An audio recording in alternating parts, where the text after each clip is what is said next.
আল্লাহ এই গজব কেন এই দেশের মানুষের উপরে দিল আমি বুঝতে পারি না। এরা সারা দিন বেয়াদবের মতো কথা বলে, এই দলের ছেলেরা সব বেয়াদবের মতো কথা বলে এবং মিথ্যা কথা বলে 100%। জি, হোল্ড ইওর টাং, জিহ্বা বন্ধ করো এবং ভুল পথে চলা বন্ধ করো। তারা কিন্তু সীমা লঙ্ঘন করতেছে, এদের পিছনে কোনো কালো শক্তি আছে। আমরা দেশের যে অবস্থায় এখন আছি, এখন একটা বিশেষ পরিস্থিতি বিরাজ করছে দেশে। এটা বিশেষ বললাম এই কারণে, একদিকে মানুষের মধ্যে সামনে নির্বাচন কি হবে কি না হবে এটা নিয়ে একটা আলোচনা, বিপরীত দিকে পলিটিক্যাল পার্টিগুলির মধ্যে এক ধরনের চিন্তা, এক ধরনের প্রস্তুতি। তার বিপরীতে এই অন্তর্বর্তীকালীন সরকারের কোন উপদেষ্টাকে সরাসরি রাজনৈতিক দলের ব্যাপারে তারা সরাসরি এক ধরনের নেতিবাচক মন্তব্য করছেন। তো এই রাজনৈতিক দলের ব্যাপারে এই মন্তব্যগুলো অন্তর্বর্তীকালীন সরকারের যে নিরপেক্ষতা, সেই নিরপেক্ষতাকে কি আপনি মনে করেন যে কিছুটা হলেও ক্ষতিগ্রস্ত করছে? আপনাকে অসংখ্য ধন্যবাদ। আমাদের কথা যারা শুনছেন তাদেরকে আমি সালাম জানাচ্ছি, বাংলাদেশের সমস্ত মানুষকে, এবং যারা বাহির থেকে শুনছেন আসসালামু আলাইকুম। আসলে বাংলাদেশে এখন যা হচ্ছে তা হওয়ার কথা ছিল না, আমার চিন্তায়ও ছিল না। আমি যদি 5ই আগস্টে এখন নিজেকে অবস্থান করে দেখি, 5ই আগস্টে কিন্তু আমি এটা কল্পনাও করি নাই যে দেশ আজকের পর্যায়ে এসে দাঁড়াবে। আমার কল্পনা তো ছিল না যে মির্জা ফখরুল ইসলাম আলমগীরের মতো একজন নিরেট ভদ্র মানুষ, শুধু রাজনৈতিক পরিচয় না, পারিবারিক পরিচয়ে, ব্যক্তিগত পরিচয়ে, যাকে সারা দেশের মানুষ জানে, তার মতো ভদ্রলোক খুব কম। তাকে তার নাতির বয়সী ছেলেদের মাধ্যমে থ্রেট শুনতে হবে, বলতে গেলে রাজনৈতিক গালাগালি শুনতে হবে, এটা আমার কাছে খুব দুর্ভাগ্যজনক।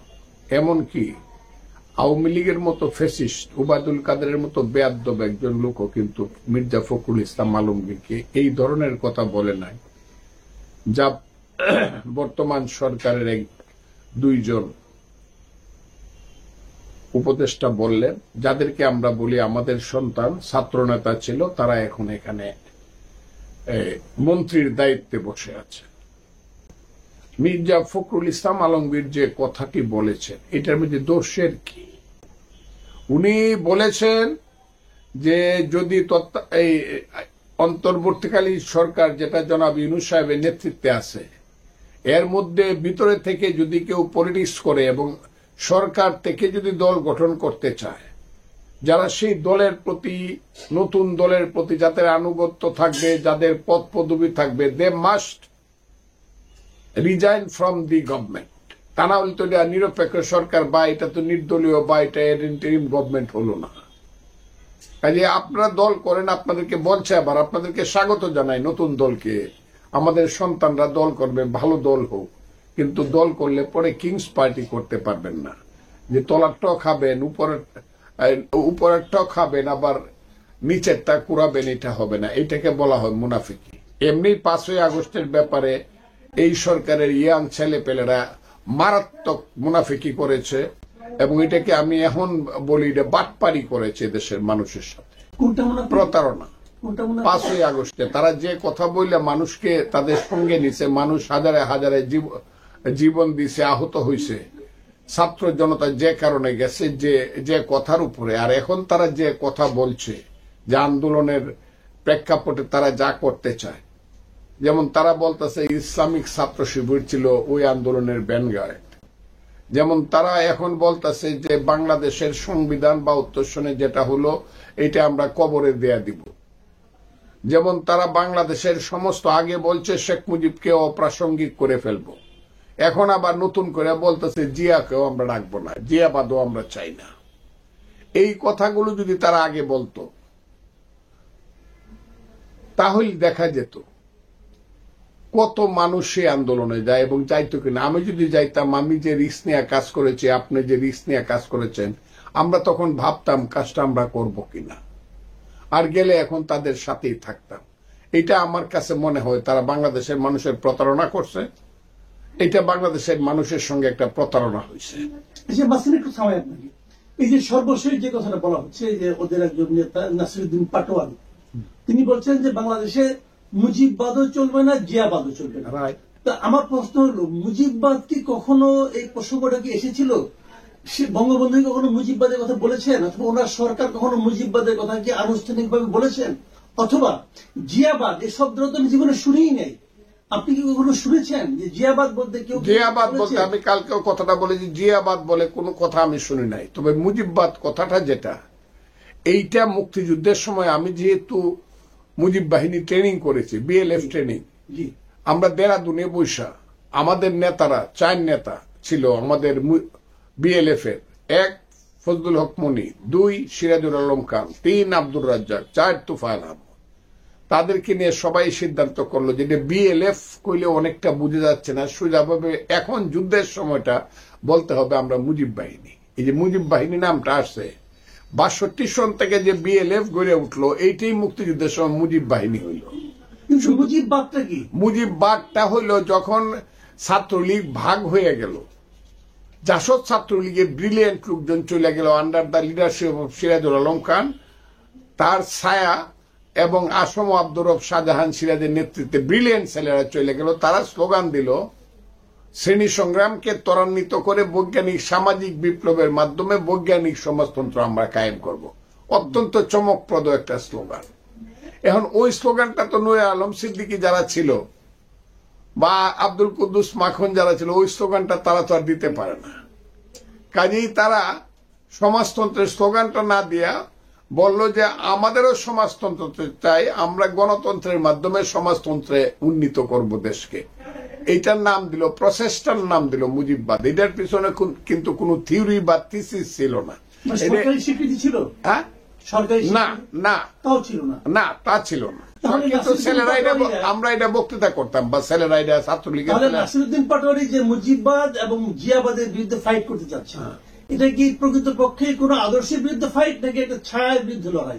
এটা তো একটা ছায়ার বিরুদ্ধে। আর এইসব ছেলে পেলেরা কি জানে? কিছুই জানে না, এরা কিছুই জানে না। আমি এদের যে ইতিহাস নিছি, সেই ইতিহাস বলে তো অবাক হবে তারা। একদিন তো ইতিহাস আমি না বললে আমি বলবো না, কারণ সন্তানের ইতিহাস বাবারা ওইভাবে বলে না। আমি এদের যে ইতিহাস জানতেছি, তাদের বাড়ি ঘর অমুক তমুক, পুরুষ পূর্বপুরুষ, এগুলা যা জানতেছি, তাদের জনপ্রিয়তা যার যার এলাকাতে, এরা যে কি বলে, আল্লাহ এই গজব কেন এই দেশের মানুষের উপরে দিল আমি বুঝতে পারি না। এরা সারা দিন বেয়াদবের মতো কথা বলে, কথা বলবে, সন্তান পিতার সঙ্গে সব পিতার বিরুদ্ধে বিদ্রোহ করবে, কিন্তু সংস্কৃতির সীমা লঙ্ঘন করবে না। তারা কিন্তু সীমা লঙ্ঘন করতেছে। আমি একটু আগেও বলছি যে ঈদের দিন আমার 1 বছরের বড় ভাই যে, তাকে আমি সালাম করি, নামাজ পড়ি সালাম করি বড় ভাইকে। বাঙালি কালচার, এটা কালচার। একজন মুরব্বী রাস্তা দিয়ে হাইটে যাইতেছে, আমার চেয়ে 10 বছর, আমি চেয়ারে বসে আছি, এমনি উঠে যাই, মুরব্বীরা দেখলেই সিগারেটটা লুকায় ফেলি। আমি সুপ্রিম কোর্টে ওকালতি করি প্রায় 50 বছরই প্রায় হয়ে গেছে। সুপ্রিম কোর্টে ওকালতি করি, জজ কোর্ট মিল্লা, টোটাল প্রায় 48 বছর হয়েছে। আমি যদি জানি আমার একদিনের সিনিয়র একজন লোক আছে, তাকে আমি স্যার ডাকি। এটা বাঙালির কালচার। এই কালচারটা এরা নষ্ট করে দিচ্ছে। এই কে ওই নাসিরুদ্দিন পাটোয়ারি কবে কোথায় পলিটিক্স করছে, কোন ইনস্টিটিউশনে কখন কলেজের বিপি ছিল, জিএস ছিল, কোন ছাত্র সংগঠনের নেতা ছিল, কেউ জানে না। এরা একটা, আমি মনে করব এরা একটা, ওই যে জাতিসংঘে বলছে মিটিকুলাস কি না ইংরেজিটা বলছে জনাব, এইগুলা আমার মনে হয় কেন জানি যে এরা একটা সময়ে একটা জায়গা থেকে সৃষ্টি হয়েছে, এদের পিছনে কোনো কালো শক্তি আছে এবং তাদের উৎপত্তি স্থল হলো একটা জায়গা বাংলাদেশে। এরা এখন বিভিন্ন নামে ডালপালা মেলছে, কিন্তু উৎপত্তি স্থল হলো একটা জায়গা। যে কারণে তারা, আমি আগের থেকেও জানি, এখনো আমি দেশে বিদেশে অনেকের সঙ্গে আমি আলাপ করছি, সবাই বলে এটা আগে থেকেই এরা বেয়াদব। এই দলের ছেলেরা সব বেয়াদবের মতো কথা বলে এবং মিথ্যা কথা বলে 100%। মানুষকে হেয় প্রতিপন্ন করার জন্য, অপমান করার জন্য প্রয়োজনে যে কোনো ধরনের মিথ্যা কথা বলবে, কিন্তু মুখে থাকবে ইসলাম এবং ধর্ম। জি, যে কথাটা শুরুতে আমি বলছিলাম যে আপনি কি মনে করেন যে এই সরকার মানে মির্জা ফখরুল ইসলাম আলমগীর বলেছেন যদি এই সরকার নিরপেক্ষতা বজায় রাখতে না পারে তাহলে নতুন একটা সরকার গঠনের প্রয়োজন হবে নির্বাচনের সময়। আমি বলতে চাচ্ছি কিন্তু যদি দিয়ে বলেছেন, আমার প্রশ্নটা হলো আপনি এখন পর্যন্ত যা দেখছেন এই সরকারের ক্যারেক্টার এবং এই সরকারের কর্মকাণ্ড, আপনার কি মনে হয় যে এখনো পর্যন্ত এই সরকার তার নিরপেক্ষতা বজায় রাখতে পেরেছে? আজকে একটা মিটিং হয়েছে, মিটিং এর পরিধিটা মৌলানা আজহারির মতো তো 15 লক্ষ লোকের না, মনে করেন 1500 লোকের বা 1000 লোকের, কিন্তু সব মুক্তিযোদ্ধা, 71-এর রিয়েল মুক্তিযোদ্ধা, রণাঙ্গনের মুক্তিযোদ্ধাদের একটা মিটিং হয়েছে আজকে। এই যে ইউনিটি রিপোর্টার্স ইউনিটি, যেটা গড়ে বাইরে মিলায় কোনো জায়গা ছিল না, আজকে এত হয়েছে।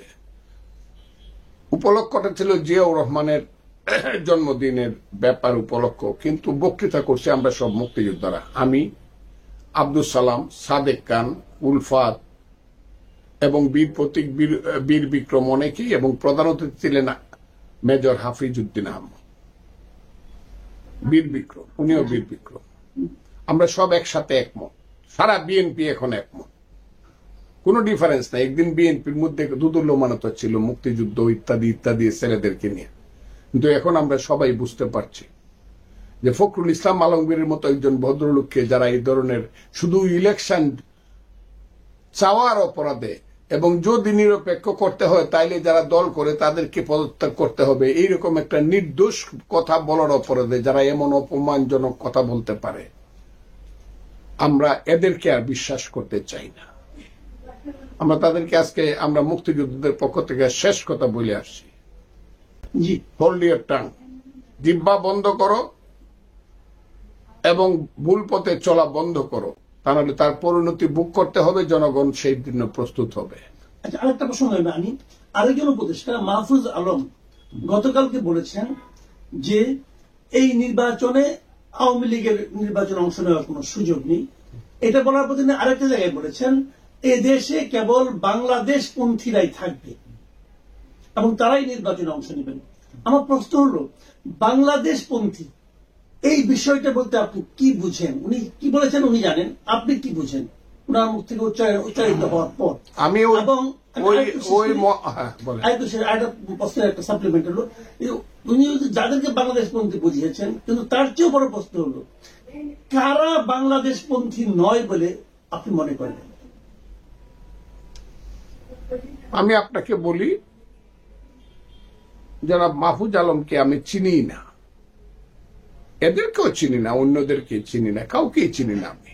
কি বিপজ্জনক অবস্থা, কারণ এরা আমার নাতির সমান, আমার ছেলের সমান হইলে ওদের সাথে কথা বলতে, আমার ছেলের বয়স, বড় ছেলের বয়স 44 বছর, এরা আমার নাতির সমান।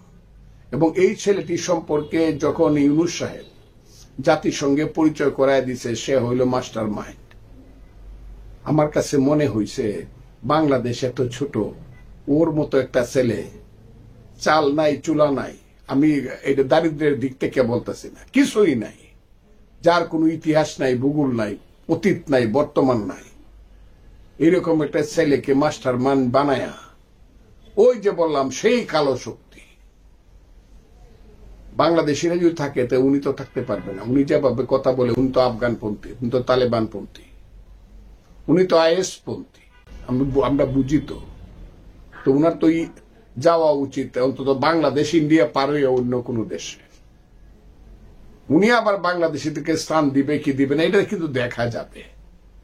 এত বড় বড় কথা, এটা কিন্তু এটি ইতিহাসকে একদম কলঙ্কিত করে ফেলছে। কিন্তু উনার যে কর্মকাণ্ড প্রথম দিন থেকে, এটা কিন্তু ইতিহাসকে কলঙ্কিত করে ফেলছে। এইটা কিন্তু বাঙালি জাতি মেনে নিবে না।